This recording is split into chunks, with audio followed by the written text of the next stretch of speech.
Stéphane Marion est économiste en chef et stratège en chef de la Banque nationale. Bonsoir. Bonsoir. Et puis Vincent Delisle, éco-chef des placements chez Hexavest. Bonsoir, messieurs. Bonsoir. Merci d'être avec nous ce soir. Monsieur Marion, d'abord, un mot sur l'annonce d'Éric Girard aujourd'hui. C'est important, ce type d'intervention du gouvernement?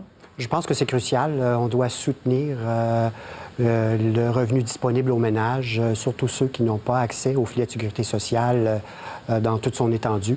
Donc, je pense que c'est une mesure qui est bienvenue et il y en aura d'autres au cours des prochaines semaines. Comme quoi? À quoi faut-il s'attendre dans les prochains jours? Bien, je pense qu'au niveau du fédéral, on doit abandonner toutes les cibles budgétaires qu'on s'était fixées. Même chose pour les provinces. Moi, je pense que le déficit fédéral doit passer d'un ordre de grandeur d'autour de 20 milliards de dollars à peut-être 100 milliards de dollars, ce qui aurait en pourcentage de l'économie 4,5 % à peu près. Je pense que c'est raisonnable pour composer avec l'effet sur l'économie, tant au niveau des ménages qu'au niveau des entreprises. On doit soutenir les deux. 100 milliards pour le budget 2020-21. Je pense que c'est le type de mesure, c'est le type d'ordre de grandeur auquel on doit s'attendre du fédéral au cours des prochaines semaines. Et donc, un plan de stimulation économique majeur. Soutien aux ménages, soutien aux entreprises. Il faut comprendre, M. Filion, que les entreprises qui sont touchées par les fermetures de grandes agglomérations urbaines sont 2 fois plus intensives en main-d'œuvre qu'en PIB. Donc, 14 % du PIB, mais 28 % des emplois. Donc, c'est important de protéger l'entreprise parce que ce sont des générateurs d'emplois, les petites entreprises, et aussi aider les ménages à subvenir à leurs besoins essentiels au cours des prochaines semaines. Vincent Delisle, quand j'entends cela, forte intervention des gouvernements, forte intervention des banques centrales, puis on va le voir entre nous deux, l'évolution du S&P 500 depuis le début de l'année, la chute s'amplifie toujours. Pourquoi? Pourquoi les investisseurs réagissent de cette façon? Bien, c'est une crise sans précédent de par sa nature. Alors, les récessions historiques arrivent par des chocs économiques. Là, un virus qui a pris tout le monde par surprise. La rapidité également. Là, on le voit sur le graphique à l'écran. On parle de baisse de 30 % du S&P 500 depuis moins d'un mois. C'est jamais arrivé, ça. Alors, on est tombé en marché baissier, en bear market, le plus rapidement de l'histoire.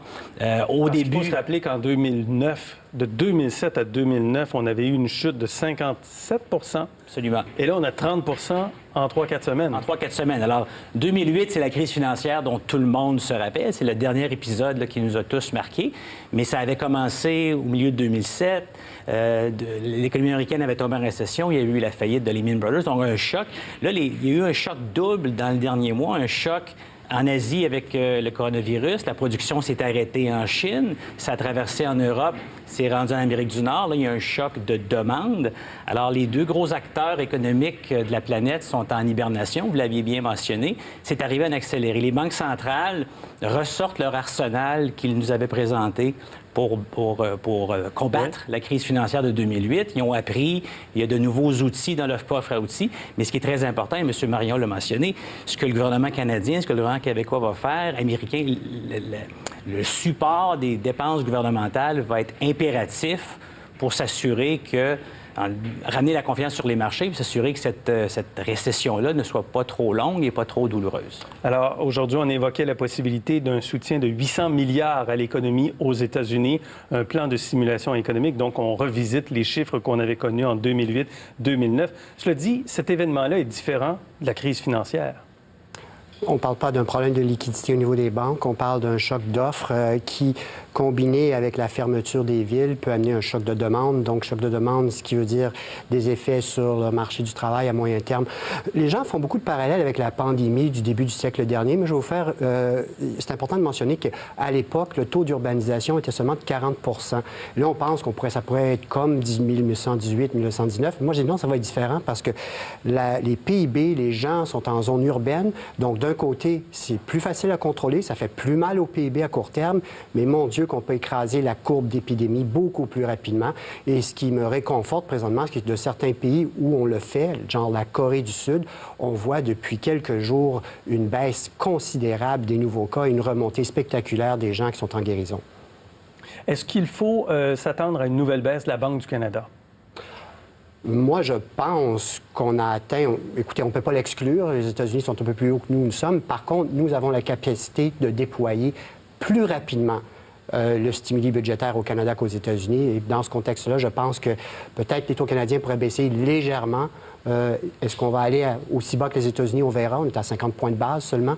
Mais je pense que c'est à partir de maintenant, c'est vraiment le stimuli budgétaire qui compte. Vincent Delisle, pourquoi tout chute? Le prix de l'or, valeur refuge historique, chute aussi. Pourquoi? La semaine dernière a été une semaine assez atypique, donc correction sévère sur les marchés boursiers, mais les actifs refuges, obligations du Trésor américain, le prix de l'or, vous l'avez mentionné, même le yen japonais, ont tous eu une semaine difficile.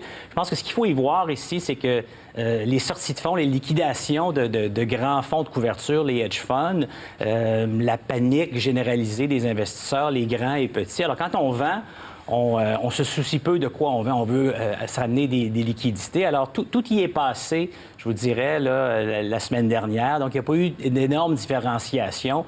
Ça a été une sortie. Tout le monde a cherché la sortie de Il n'y a aucune protection. Il n'y a pas eu de protection la semaine dernière. C'est revenu un petit peu aujourd'hui. Normalement, ce à quoi on devrait assister, c'est les actifs plus défensifs, moins sensibles à ce fort ralentissement économique-là. Est-ce qu'on pourrait fermer la bourse? Beaucoup de gens nous demandent ça, là. On pourrait essayer de le fermer. Après les accidents tragiques là, du 11 septembre, il y avait eu une pause à la bourse. Le message qui serait lancé pourrait être interprété de plusieurs façons. Je ne pense pas que c'est une nécessité. M. Marion mentionnait les mesures d'amélioration, les chiffres qui s'amélioraient en Asie, notamment en Corée.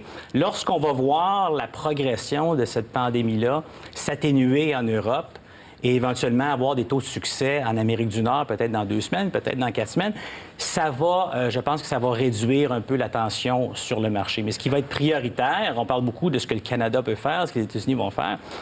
L'Europe tarde à arriver avec des solutions. Au niveau budgétaire, c'est toujours plus difficile. C'est plus difficile politiquement.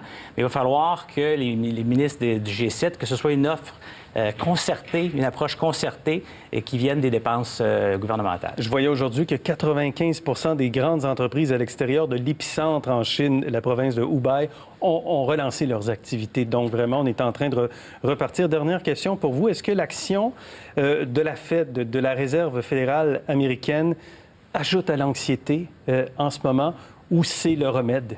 C'est comme ça qu'il faut que ça se passe. Je ne crois pas que ça a été optimal au niveau de la communication de la Réserve fédérale en y allant coup sur coup avec des mesures sans précédent, surtout dans le créneau horaire dont on parle, hein, Vincent. Dimanche. C'est ça. Un peu spécial, d'autant plus que leur réunion était cette semaine. Moi, je pense que, on craignait une crise de liquidité, on voulait s'assurer de rassurer les marchés. Mais encore une fois, moi, je répète qu'à partir de maintenant, c'est le rôle des gouvernements. On doit mettre des mesures en place pour passer à travers les 8 prochaines semaines. 2 mois. Voilà, Stéphane Marion, Vincent Delisle, merci beaucoup.